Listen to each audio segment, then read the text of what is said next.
Welcome back to I Just Don't Know podcast, where we're looking at ghosts. And we're going to kick off in this second part, where we're going to look at ghost stories and to ask the question, are ghosts and ghost stories scary? How scary are they? And why do we fear them? Or why do some people fear them more than others? Obviously, you have some people who are obsessed with sort of feeling that idea of fear, the excitement. But why ghost stories in particular? Do they really tap into that sort of scary nature or that obsessive nature that we have with them, like we touched on in part one? But I'm going to go through a few stories here that will vary in what they look like.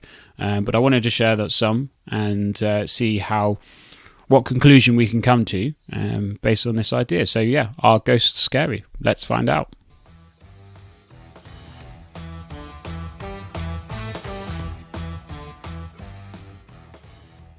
So the first few ghost stories we're going to look at are what actually inspired this episode. These stories were told to me when I went to visit Salisbury and over southwest of London. And the first story is was told to me by the former landlady of a pub, and she used to run the pub called the Haunch and Venison. And the first one is that in this sort of very old-fashioned sort of stagecoach inn or pub that's about 400 or 500 years old at least.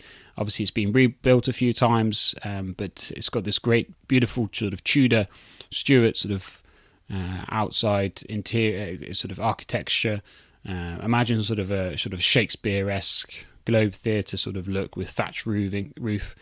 Sort of pretty central in Salisbury.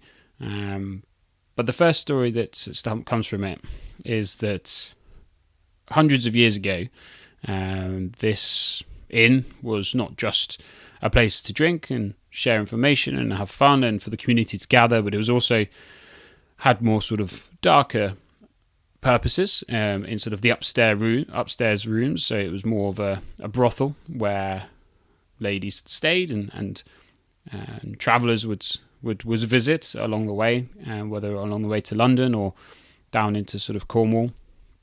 But supposedly there was a tunnel attached to a secret bar in sort of the cellar of the Haunch of Venison, this stagecoach inn, and there was a tunnel that took you to and from the church or abbey or monastery, next door. And in this monastery, the monks were obviously very disciplined into following the teachings and the rules of being a monk or a clergyman. But this tunnel allowed these clergymen to access the Haunch and Venison and what it had to offer sort of secretly without having to go onto the street and do it sort of and sort of break their vows of celibacy, as you could say, is a very sort of deceptive part of this story. But one day the tunnel collapsed, and while a single monk, an unnamed clergyman, was making his way back from the Haunch of Venison, intending to confess his sins once back on sacred ground and in the chapel in the monastery, this tunnel collapsed, and it is said that this unnamed clergyman haunts the pub and cellar, in particular the secret bar that is still open now, sort of at the back of the pub, and never made it back to the chapel and catacombs of the monastery. Therefore, is stuck forever as a ghost in punishment for his sins that he failed to confess. So again, there's taps in with religion and is a good spooky story, but also with sort of sin and punishment. The second story that is linked to the Haunch of Venison, so there's a number of different stories linked to this pub, is that there's believed to be an unnamed man who won a large amount of money playing cards in the 1820s. and locals became suspicious that he was cheating. So one day, while he was playing cards, the local butcher walked into the pub and chopped off this man's hand in retribution. The severed hand then was thrown into the fireplace, but years later it was rediscovered. And so what they did, this smoke mummified hand was then placed on display in the pub as a sort of a tourist attraction, and remained on show until it was actually stolen in 2010. But actually now it's been replaced with a replica. So that makes me suggest that it's a great little story from 180, 190 years ago, 200 years ago, sorry, and it was a great idea to sell the pub, make it a bit of a tourist attraction for the locals, the local villagers, the local towns to come visit and see this mummified hand that should have been burnt to a crisp, but actually was a ghostly hand that had just reappeared. Why it was stolen in 2010, God knows, probably a drunken dare or something like that. But they couldn't return it without getting into trouble. So a slightly more comical story, a ghost story related to this pub. And there was a third one that was regarding a bit more depressing and sad, which is a woman who unfortunately lost her child in the inn, haunts the inn and walks around as a woman looking for her lost child, unfortunately that passed away a number of hundreds of years ago. And sometimes the woman can be seen walking along or drifting around the outside of the pub, and that's what this former landlady claims she saw. So some classic stories, and very similar to perhaps others that you might know of, or other pubs and villages around the UK. But some are quite spooky if they were told in a very sort of scary context. But the next area I wanted to look at was my sort of hometown and my home county of Bedfordshire. And I was curious to find what sort of ghost stories would be present here. And actually I found out that Bedfordshire has actually got a lot of ghost stories. It's actually one of the most popular places for some ghost stories. But they are, again, pretty sort of depressing in some sense if said in the wrong context. But if said around a fire when it's dark and I know sort of very dark outside, then maybe they'll get sort of the hairs on the back of your neck will stand up and you get a little bit scared. So the first one is somewhere I used to go all the time, and this is Cineworld, Bedford. The parking lot there is the car park there is massive. It's got huge capacity and goes all the way out sort of along the side the sort of the river or stream, and it's quite a large area, and it gets very dark at night, and we used to go there all the time, sort of a good place to park or meet up, and right close to a McDonald's where you could grab some food and sit there, and but there was a Cineworld there was Pizza Express, I remember. The bowling used to be there, all sorts. But so this sort of slightly out of town sort of entertainment park, as you might call it. So it actually stands on a ground that was once known as Newnham Priory, and it's not that far off from the Priory Marina and the river. So there's definitely a religious history to this area, and this monastery was a place of worship built in the 12th century by the locals there, by the Normans, and trying to sort of build up Bedford, as it's already had a castle further up the river as a very popular market town in the medieval times. So this monastery, this Newnham Priory, it was investigated. This whole area was investigated by a local ghost hunter, and they definitely found a lot of strange happenings and ghostly figures. But it was actually mostly where Cineworld was, and that is apparently exactly where the main building of the monastery was built. And so they explored Cineworld, and from my understanding, it's got around sort of 7 or 8 screen rooms. But they found a lot of sort of possible sightings of ghostly figures and chilling laughs from screen 4 room in particular. And apparently the doors opened violently on their own, some staff members claimed. And if you stand in screen 4, as the staff sometimes have to walk around and make sure people get seated, there are strange cold spots, and when they're cleaning up, they will walk to some part of the room, and the temperature would drop to a level that would make their goosebumps rise on their arms, and they'd have to run outside as they were a bit spooked in this sort of large, dark cinema room. There's also in this room a sighting of a hooded monk, or a hooded figure, that sits on the front row of all the seating in screen 4 room.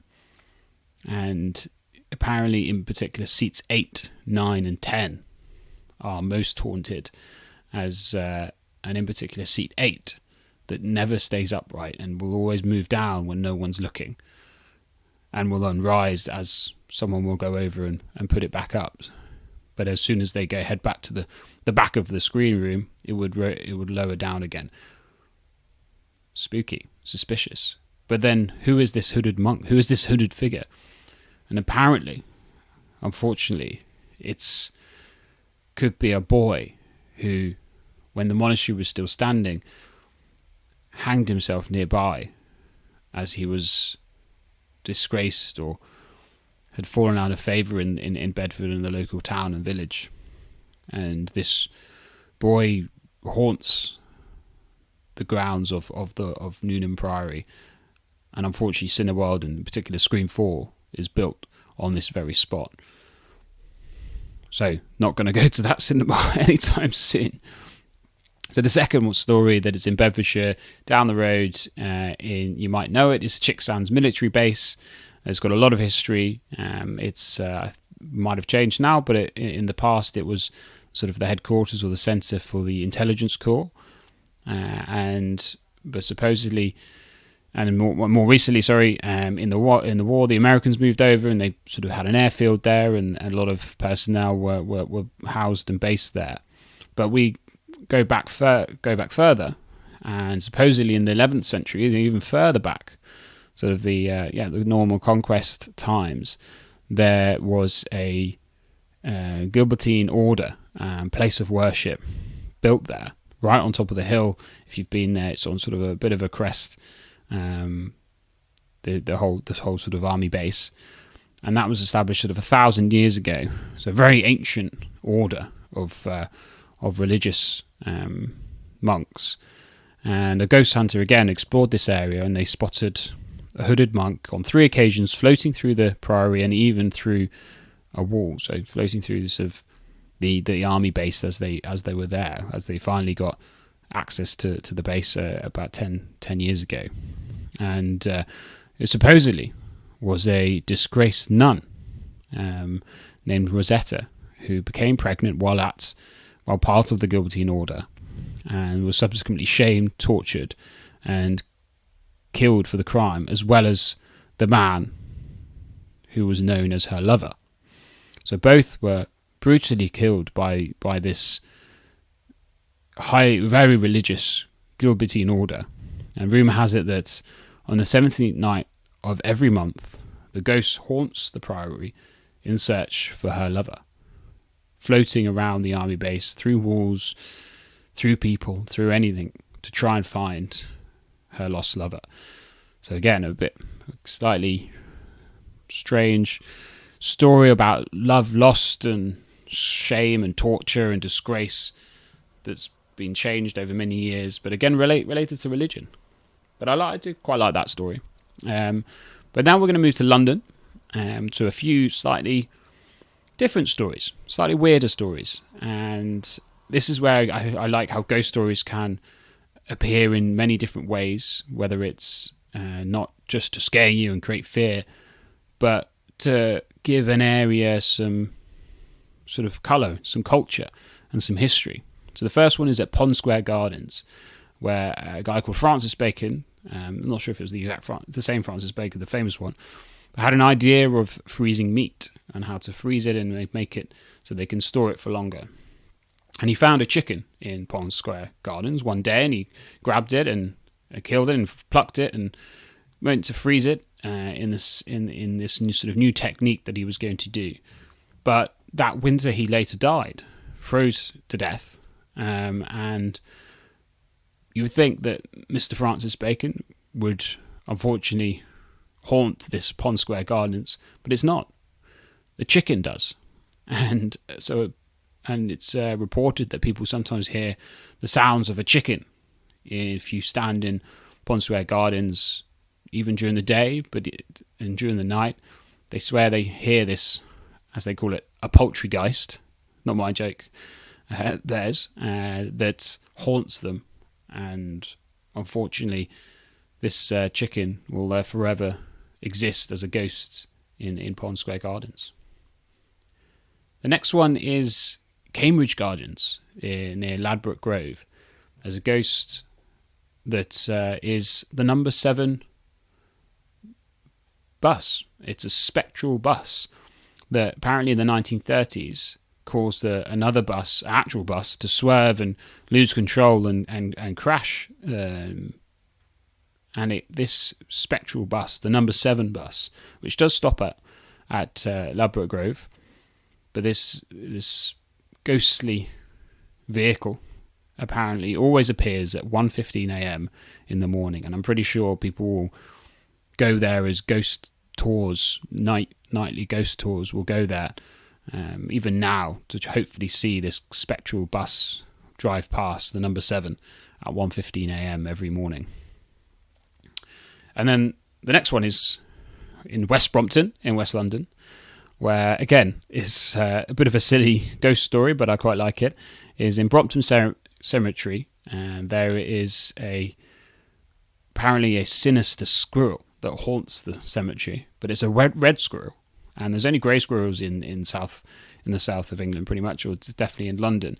So this red squirrel just appears and sometimes can be spotted in this cemetery. Why that is, no one knows, but it gives extra colour to this just fairly plain cemetery in West London. And last one is Queen's Anne Gate, and apparently there was Queen Anne, who was unfortunately had a very tough time and difficult time as queen, especially trying to create an heir. And she had 19 children, if you didn't know, and unfortunately none of them actually reached adulthood. And this statue at Queen Anne's Gate of Queen Anne, apparently on the 1st of August every year, the statue comes to life and wanders up and down the street in search of her children. So the local residents in this lovely area of London on the 1st of August always are a bit spooked and concerned about Queen Anne wandering up and down this street. So all very sort of curious, but it again adds that sense of this street is not just any old street. We have a ghost, and it's the Queen. But then the last one I wanted to finish on, which summarizes ghost stories perfectly, and I wanted to finish on this one because it's you might have seen it. It's quite popular because it comes from Dame Helen Mirren, the very famous actress.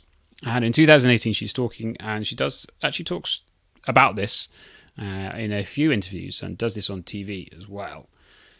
And so it's all about her going for her sort of honeymoon for her wedding. So she rents a castle, an old Stuart castle in Scotland, for her wedding, and they arrive, and it's this epic old castle, and she meets the manager, who sort of outlines everything for that plan for the wedding and what's going to happen. But he does warn them that it's haunted, and the room they are in, the main suite, is haunted the most. And it's atop a turret as part of the castle, and it's incredible. She says it's beautiful. It's so very romantic, but it is a little bit spooky. But it's New Year's Eve, and it's not only just for their wedding, but it's also her husband's birthday, and so they go out and have a few drinks, and they stay up late, and it gets late to sort of 1-2 a.m. and they go to bed and they fall asleep. But she suddenly wakes up at around sort of 2:30 a.m. just bolt upright, and she feels cold, really, really cold. And she looks around this room, and it's pitch black. She can't see anything. She's looking for any sort of shadow or something that's to give her sort of an idea of where she is. You know, when you've stayed somewhere and you don't know where you are for a second. That's what she feels. She's not really sure what's going on. And then just as she's coming to terms with where she is, she sees a flash of light across her vision. And the hair on her arms just stand up. And then again, she's trying to figure out what was that flash? Where did it come from? Did she even see it? And then 5 minutes later, another flash across her vision. And then she gets really scared. She gets a bit freaked out about, what is this? What is this thing in front of me? I don't know where the door is. I don't know if the door's open. Is someone inside? Is it's safe? And so she gets up, heart pounding, trying to make her way to the door, go to the toilet, turn a light on, something, just anything. And so she eventually sort of stumbles across the room, questioning, was that real? Was that light real? What is this sort of spectre or something in front of her? And she actually sort of stumbles across to the window, the closest window. And on these windows in this room there's shutters, sort of old-fashioned shutters on the inside. And she looks at the shutters and can see a slight sort of light or colour coming from outside through the window. So she can start to make sense of a little bit what's in front of her. She can see her hand in front of her face. And she notices how in these shutters, in sort of the centre of them, is sort of a heart shape. Because it is, at the end of the day, sort of the suite for newlyweds. And as she looks through this sort of heart-shaped cutout of the shutter, she looks down, and then she sees the flashing light again. And it's coming from the people leaving the party. It's the headlights. Every time they turn the corner, it flashes through this heart-shaped hole in the shutter. And she goes, "Oh, for goodness sake!" So of course, there wasn't any ghost or spectre. It's just people driving outside. It's something else. It's something completely logical and can explain what it is. And I think, in my view, that is what most ghost stories are. They could be explained by something that is fairly logical, but it's not always as obvious as looking out the window and realising it's just a car driving away down the driveway. But again, I also appreciate now that ghost stories are more than just there to try and scare you. They are part of something. They give it character. They give it sort of meaning, and as well as some sort of history to something that seems quite ordinary. Whether it's a street, whether it's a small sort of garden, whether it's a cemetery, or whether it's an entertainment park with cinemas and restaurants on. Ghost stories are something that communities can hold on to. They can create themselves, and this is where it's different from religion, as I touched on in the first part. Religion has a strict sort of way of following in what you have to believe, and you're being told what to follow, whereas ghost stories, it's up to you. It's up to you and your local community, or those who live in your house, or those what you experience, and it's your imagination, and you're in control of what you believe. So that's why there is a rise in popularity of ghost stories. That's why more people believe in ghosts now than believe in religion. And I get it, and I completely understand, and I love a story. I love it when it's well said. I hope I've justified some of the stories that I've gone through in this part, but I have enjoyed it because, as I said, I love a story. So I hope you've enjoyed it. I hope you don't dream of ghosts or see any ghosts tonight. And but if you do, write it down, and you never know, you might find out that your house is built on an old monastery. And then good luck with that one. Thanks so much, guys, for listening, and I look forward to recording another episode soon. Bye, everybody.